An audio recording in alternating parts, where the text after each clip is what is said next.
తిరుమలలో భక్తుల రద్దీ కొనసాగుతోంది. శ్రీవారి దర్శనం కోసం పెద్ద సంఖ్యలో భక్తులు తరలివస్తున్నారు. దాంతో తిరుమల గిరులు భక్తజన సంద్రంగా మారాయి. క్యూ లైన్ కాంప్లెక్స్లోని భక్తులతో నిండిపోయాయి. నిన్న 79,000 మంది భక్తులు స్వామివారిని దర్శించుకున్నారు. భక్తుల సంఖ్య పెరుగుతూ ఉండడంతో టీటీడీ కీలక నిర్ణయం తీసుకుంది. అభిషేక సేవ సమయంలోనూ సామాన్య భక్తులకు అనుమతిస్తోంది.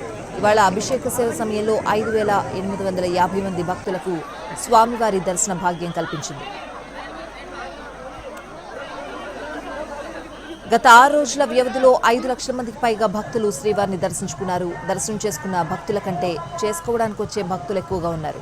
సర్వదర్శనానికి సంబంధించి వైకుంఠం క్యూ కాంప్లెక్స్లోని 31 కంపార్ట్మెంట్లు, నారాయణగిరి ఉద్యానవనంలో ఉన్న 9 కంపార్ట్మెంట్లు, ఆల్వా ట్యాంక్ చుట్టూ ఉన్న క్యూ లైన్లు నిండిపోయి కృష్ణతేజ అతిథి గృహం సర్కిల్ నుంచి బాటగంగ ఆలయం శిలాతోరణం మీదుగా ఆక్టోపస్ బిల్డింగ్ వరకు క్యూ లైన్లో భక్తులు వేచి ఉన్నారు.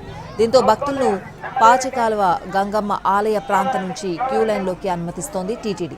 శ్రీవారి ఆలయంలో పూజా కైంకర్యాల రీత్యా గురు శుక్రవారాల్లో దర్శన సమయం తక్కువగా లభిస్తూ ఉంటుంది. దీంతో టైం మేనేజ్మెంట్పై దృష్టి పెట్టింది టీటీడీ.